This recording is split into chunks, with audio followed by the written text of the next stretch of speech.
soo dhawaada daawadayaal fiid wanaagsan qodobada xiisaha leh caawaad halkan ku daawan doontaan kuwooda ugu waaweyn waxa kamid ah magaalada Saylac ayaa maanta waxa soo gaaray 4 diyaaradood oo sida hubka kala duwan oo ay markaasi ay u soo degeen ciidamada geesiyaasha beesha ciise diyaaradahan hubka waday waa nooc hub intee leeg ayaa halkaasi la gaarsiiyay maxayse ka yiraahdeen maamulka Somaliland iyo maleeshiyaadka beelaha Samaroon iyo Gudbursi oo maalmihii u dambeeyay ay halkaasi ka wadeen dhaqdhaqaaqyo xooggan sidoo kale qodobada kale xiisaha leh caawaad halkan ku daawan doontaan hadii ay baraali laga helo waxa kamid ah maleeshiyaadka Samaroon markan bilaaway inay hub aruursigii ugu dambeeyay iyo waliba sidoo kale ay doonayaan in ay Saylac ay weeraraan haddaba maxaa ku soo beegay xilligan iyadoona maamulka Somaliland ay dagaal ay kula jiraan ciidamada geesiyaasha beesha ciise iyana waan ku hayaa faahfaahinta xogtaasi qodobada kale xiisaha leh dalkan ku daawan doontaan waxa kamid ah madaxweyne Xasan Sheekh Maxamuud oo u hanjabay madaxweyne hore Shariif Sheekh Axmed kaasoo kulamo gaar ah oo siyaasadeed uu ka wado gurigiisa ee ku yaala magaalada Muqdisho xaaladii u dambeysay ama xaalad halis ah oo dalka ku sii wajahan yahay 15 May dhalinyaradu waxa ay diyaar u noqdeen in ay Xasan Sheekh Maxamuud villada ay tuuriyo uga soo saaraan haddaba waan arki doonaa daawadayaal qodobadaas iyo kuwa kale oo faahfaahsan ayaan saaxiibayaal halkan idin kula wadaagayaa soo dhawaada halkan aad iga daawanaysaan waa kanalkayga Macaash Media haddii aad markuu ugu horeysay fadlan kanalkan rukumo oo subscribe leh muuqaalkan aad daawanaysidna la garay sina share garay oo saaxiibadaada la wadaag kamid noqo saaxiibada cusub ee gaarsiin lahaa 5000 subscribe ta ma sanadin hagaag aynu ku bilaawno magaalada Saylac ayaa maanta waxa soo gaaray 4 diyaaradood oo siday hubka noocyadiisa kala duwan oo ay soo gaareen ciidamada geesiyaasha ee beesha ciise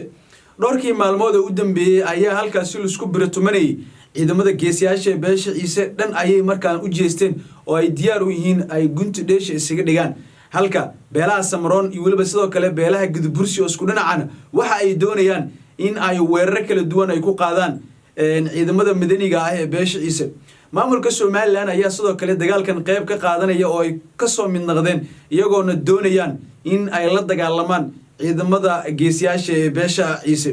xaaladda gobolka Awdal iyo Salal iyo Saylac waxa ay markaasi ku sugan tahay xaalad qarow ah maadaama halkaasi ay ka jirto xaalad xun oo ay isku farasaarayaan maleeshiyaadka beelaha Gudbursi Samaroon isku dhinaca iyo ciidamada geesiyaasha ee beesha ciise xaaladdu waa allowsaal Saylacna maanta waxa soo gaareen 4 diyaaradood oo sida hubka noocyadiisa kala duwan iyagoona ay garab iyo gaashaanba ay u noqon karaan ciidamada geesiyaasha ee beesha ciise wararka hoose aan helayna ayaa sheegaya in diyaaradaasi 4 gaarayaan ay ka soo kactameen dawlad deegaanka Soomaalida madaxweyne Mustafa Cabdi Cagjar ayaana markaasi hubkaasi ugu deeqay ciidamada madaniga ee beesha ciise oo ay hubkaasi soo gaareen xaaladda ayaa hadda ah mid aan markaasi wanaagsaneyn kadib markii hubkaasi tirada badan ee la soo gaarsiiyay magaalada Saylac aan fiirino magaalada Saylac ayaa maanta waxa soo gaaray ilaa 4 diyaaradood oo sida hubka kala duwan kuwaas oo si rasmi ah ugu soo degay garoonka diyaaradaha ee magaalada ilo xogogaala ayaana sheegaya in hubkaasi uu yahay mid culus isla markaasna si degdeg ah loo markaasi dalbaya xaaladda ayaana markaasi ku sii cuslaan karta maleeshiyaadka hadda markaasi isku aruursanaya ee doonaya in Saylac ay soo weeraraan xilli maanta 4 diyaaradood oo ay leeyihiin ciidamada madaniga ee beesha ciise ayaan halkaasi soo gaareen iyagoona ay halkaasi ka wadaan dhaqdhaqaaqyo kala duwan hubkan ayaa la sheegay inay isugu jireen hubka qoryaha fudfudud RPG-ga dabajeexa iyo waliba sidoo kale hub rasaas oo AK47 ah kuwa dabajeexa iyo kuwa RPG-ga ayaana soo gaareen iyo waliba sidoo kale garneelada garabka laga rido ayaa sidoo kale qaybta ka ah ciidamada madaniga ee beesha ciise ay soo gaareen qodobkeena kale xiga hadii aan fiirinana maleeshiyaadka Samaroon ayaana markaasi bilaabeen hub aruursigii ugu dambeeyay iyagoona ay doonayaan inay weerar ay ku qaadaan magaalada Saylac ciidamada geesiyaasha ee beesha ciise ayaa hore uga cirsaday maleeshiyaadka beelaha Samaroon iyo Gudbursi oo isku dhinac ahaayeen dagaal xooggan oo ay ku galeen gudaha Saylac xaaladan ayaana markaasi naqatay tan iyo markii Saylac ay la wareegeen ciidamada geesiyaasha beesha ciise kuwa Samaroonku waxa ay noqdeen kuwa dibid joog ka ah magaalada iyagoona sheegeen in ay awoodii shalay ay looga qaatay ay diyaar u yihiin inay uga soo xishtaan balse laakiin taa waa bedelkeeda waa ay ka duwan tahay maxaa yeelay ciidamada geesiyaasha beesha ciise difaac ayay adag ayay halkaasi ka samaysteen iyagoona doonayaan in si fudud aan loogu soo gudbin tan iyo intii ay qabsadeenba waxay isku dayo ay sameeyeen ciidamada geesiyaasha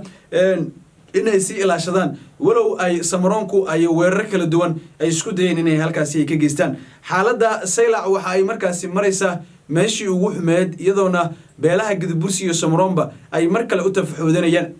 ciidamada geesiyaasha beesha ciise oo ramadaanka kadib warbaahintu ay la hadleen ayay horeba waxay u sheegeen in aysan diyaar u ahayn in ay duulaana ay qaadaan oo ay weeraraan dhinacyada kala duwan ee beelaha samaroon iyo gadabursi inay duulaan ay ku qaadaan ay tahay mid ay joojiyeen iyaga un keliya in duulaan lagu soo qaado ay iyaguna ay naqdaan kuwa iska caabinaya maleeshiyaad kasta oo isku daya ama soo abaabulo soona weerara ciidamada geesiyaasha beesha ciise inay cashar u dhigayaan xaaladaas iyadoo lagu jiro awgeed ayaa haddana markan waxa ay bilaabeenba in ay weeraradii lagu soo qaaday ay ka falceliyaan beesha ciise waxa ay hore u sheegeenba in gebi ahaan meelihii muhiimka u ahaa oo ay doonayeen inay hadda iyagu ay haystaan oo aysan ogolaanaynin inay iyagu dad gardaroodaan oo ay weeraraan balse ilaa laga soo weeraro mooyaane maamulka beesha ciise oo ay doonayaan maamulka Govan State ayaana sii xoogaysanaya iyadoona hadda ay doonayaan inay ku dhawaaqaanba maalmaha soo socdo walow ay xaaladdu ay hadda tahay mid cakiran haddii aan fiiriyana dhanka kale maleeshiyaadka beesha samaroon ayaa la sheegayaa inay bilaabeen isu markaasi hub aruursi iyadoona wararka qaar ay tilmaamayaan in tani ay tahay diyaar garowgii ugu dambeeyay ay markaasi sameynayaan iyagoona la rumaysan yahay in ay damacsan yihiin in ay weeraro ka dhanna magaalooyinka saylac dhaqdhaqaaqyo ay markaasi ay ka sameeyaan qaybtooda balse dadka deegaanka ayaana walaac xoogan ka muujiyeen iyagoona cabsi badan ay hadda soo foor saartay walow aan la ogeen halka rasmiga ay ka dambeyn doonto xaaladan haddana waxa ay u muuqataa mid aad u kacsan oo ay hadda samaroonku ay ballan qaadeen inay tallaabo cad ay qaadi doonaan balse laakiin aysan u muuqan waxa ay wadaan ciidamadan beesha waa markaasi beesha samaroon walow beesha ciise ay ku xoogan yihiin meel kastoo ay isku dayo ay ka sameeyaan haddana waxa ay doonayaan in ay iska caabin dhankooda ay sameeyaan dhanka kale qodobka ugu dambeeyana haddii aan fiiriyana madaxweyne xasan sheekh maxamuud ayaa u hanjabay madaxweyne hore shariif sheekh axmed kaas oo kulamo gaargaar ah uu kula yeelanayo siyaasiyiin iyo weliba sidoo kale mucaaradka dowladda oo uu ku qaabilayo guriga oo muqdisho kaga degan yahay madaxweyne shariif sheekh axmed dhowrkii maalmood u dambeeyay ayaa markaasi ay bilaabeen mucaaradku in ay ka soo horjeestaan madaxweyne xasan sheekh maxamuud oo muddaxileedkiisu uu ka harsan yahay 24 maalin oo ay hadda maaragtay ay haddu sii qorsheynayaanba in ay difaacyo adag ay ka samaystaan caasimadda kulamadan gaargaarka ah waxaa markaasi ka mid ah mas-uuliyiin hore oo xil usoo qabtay dowladda markaasi kasoo qabtay waa dowladdii hore iyo weliba kuwa hadda talada hadda jagada dowladda ka haya balse laakiin mucaaradka ka mid ah xildhibaano hooyooyin iyo weliba sidoo waa anraadi haweenka Soomaaliyeed ayaa sidoo kale ku qulqulaya guriga Shariif Sheekh Axmed oo ay la yeelanayaan shirar kala duwan madaxweyne hore Shariif Sheekh Axmed hadda waxa uu markaasi uu doonayaa in xilka talada uu markan uu qabto isaga oo 2 sano hore dalkan u soo hogaamiyay tan iyo kumeelgaarkii dowladii kumeelgaarka ahayd ayuu haddan rabaa in uu maartay madaxweyne rasmi ah oo dalkan uu ka noqdo isagoona kulamo siyaasadeed oo la yeelanayo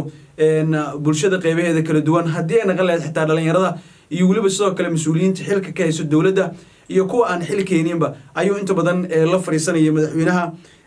waa madaxweyne hore Shariif Sheekh Axmed sidoo kale xaaladda siyaasadeed ee dalka ayaa markaasi sii kululaanaysa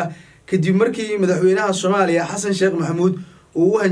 hanjabaad u diray madaxweyne hore Shariif Sheekh Axmed hanjabaadaas ayaana markaa la xiriirta kulamada siyaasadeed ee uu Shariifku uu ka wado magaalada caasimadda Muqdisho kuwaas oo la sheegay inay saameyn ku yeelan karto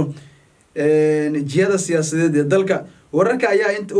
ayaana tilmaamay wararka ayaa intaasi ku daraya in xiisada siyaasadeed iyo kuwa ciidanba ay isu soo tarayaan siino kordhayaan taas oo keeni karto in xaalad markaasi halisa ay geli karto caasimadda iyo gobolada dalkaba marka loo fiiriyo dhowrkii maalmood ee u dambeeyay ee kulamada siyaasadeed oo madaxweynaha uu hadda uu ka wado waa madaxweyne hore Shariif Sheekh Axmed uu ka wado tan iyo markii soo dhawaaday مدحليتك مدحوينه وهذا الشيء إن أفر إلى 20 معلومات وكليا يوهرسن تاي داودي هدي دلكن لسه قرتي حتى غف قلبي نكسن وعن سنة عرس لك هاقع السنة نتكلم كي يسوف لو جريس وكان الكي أساسي بس كلام جريسيد مقال كان لا جريسين شر جري وصحبه لو ده وكم سنتي داوشت مقال كم سنتي